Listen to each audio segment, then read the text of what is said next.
नमस्ते। क्या कभी ऐसा हो सकता है कि एक साधारण सी लगने वाली ध्वनि असल में खुद से लेकर पूरे ब्रह्मांड तक पहुंचने का एक नक्शा हो? आज हम एक ऐसी ही गहरी और रहस्यमय यात्रा को समझने की कोशिश करेंगे। और यही यही वो बड़ा सवाल है जो इस पूरी पड़ताल के केंद्र में है। क्या सच में एक ध्वनि के सहारे चेतना के उन स्तरों तक पहुंचा जा सकता है जहां ब्रह्मांड के रहस्य खुलते हैं? तो देखिए, ये जो ज्ञान है ये आता है एक बहुत ही पुराने ग्रंथ से जिसका नाम है विज्ञान भैरव तंत्र। ये ग्रंथ हमें एक खास तकनीक सिखाता है जिसे पिंड मंत्र कहते हैं। ये एक तरह का टूल है, एक रास्ता जो स्थूल यानी मोटी आवाज से शुरू होकर हमें शुद्ध चेतना तक ले जाता है। अच्छा, तो इस सफर को ठीक से समझने के लिए सबसे पहले हमें इसके कुछ बेसिक कॉन्सेप्ट्स को जानना होगा। तो ये पिंड मंत्र आखिर है क्या? देखिए, ये कोई आम शब्द या वाक्य नहीं है। इसका मतलब होता है एक घनीभूत मंत्र।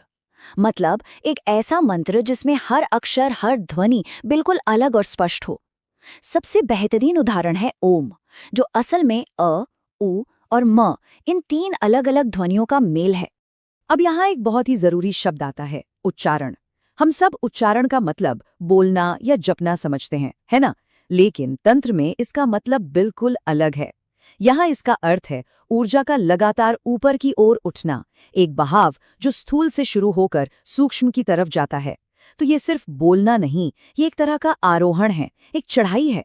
तो चलिए, ये सफर शुरू होता है एक बहुत ही जानी पहचानी जगह से, हमारा अपना शरीर और वो आवाज जिसे हमारे कान सुन सकते हैं। यात्रा के पहले पड़ाव में ओम का जो भौतिक उच्चारण है उसे शरीर के कुछ खास हिस्सों से जोड़ा गया है। चलिए देखते हैं कैसे। सब कुछ शुरू होता है अ की ध्वनि से। ऐसा माना जाता है कि इसकी ऊर्जा नाभि से उठती है। ये इसका केंद्र है। इसके बाद ये ऊर्जा ऊपर की तरफ बढ़ती है। ऊ की ध्वनि का केंद्र है हमारा हृदय।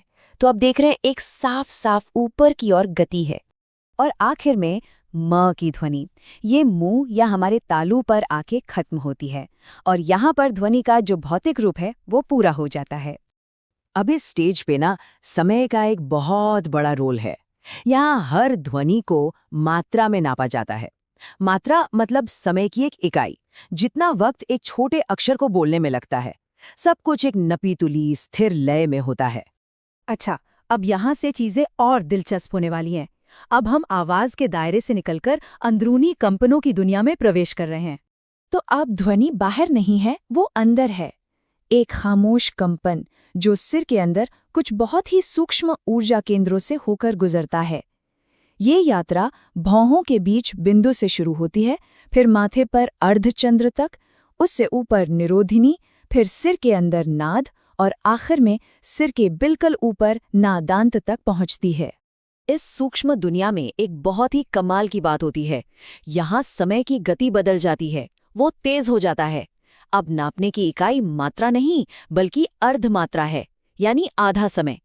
ये एक साफ संकेत है कि हम भौतिक दुनिया के नियमों से आगे निकल रहे हैं। तो अब हम इस सफर के उस हिस्से में पहुंच रहे हैं जो सबसे गहरा है।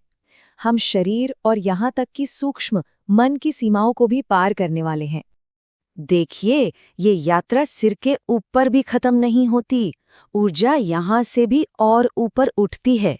पहले शक्ति के रूप में हमारी त्वचा तक, फिर व्यापिनी यानी बालों की शिखा की जड़ तक, और अंत में समना तक जो उस शिखा के भी भीतर है। कहते हैं कि ये हमारे व्यक्तिगत मन की, हमारे विचारों की आखिरी सरहद है और समना के भी पार है, उन मनावस्था। इसका मतलब ही है मन से परे। ये वो स्थिति है जहां कोई विचार नहीं, कोई सोच नहीं और कोई समय भी नहीं, न मात्रा न अर्धमात्रा। ये उस परम शून्य का दरवाजा है और ये शून्य खालीपन नहीं बल्कि अनंत संभावनाओं से भरा हुआ है। तो इस पूरी यात्रा का, इस चढ़ाई का आखिरी मुकाम क्या है? इसका असली मकसद क्या है? चलिए अब इसे जानते हैं।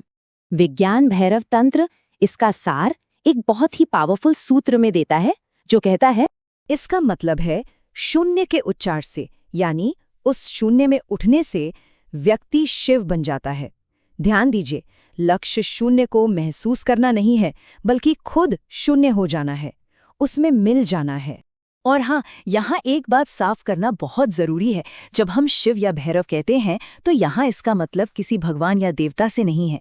तंत्र के इस संदर्भ में ये चेतना की उस परम अवस्था का नाम है जिसकी कोई सीमा नहीं, जो अनंत है।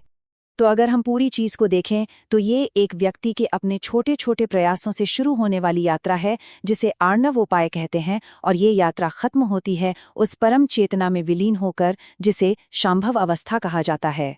ये एक पूरी तरह से व्यवस्थित स्टेप बाय स्टेप चढ़ाई है। तो ये जो प्राचीन नक्शा है, ये हमें दिखाता है कि कैसे ध्वनि के सहारे चेतना की बुलंदियों तक पहुंचा जा सकता है। और ये हमें सोचने पर मजबूर करता है कि चेतना तक पहुंचने के ऐसे और कितने ही रास्ते होंगे, कितने ही नक्शे होंगे जिन्हें शायद हम आज देख ही नहीं पा रहे या नज़रअंदाज कर रहे हैं।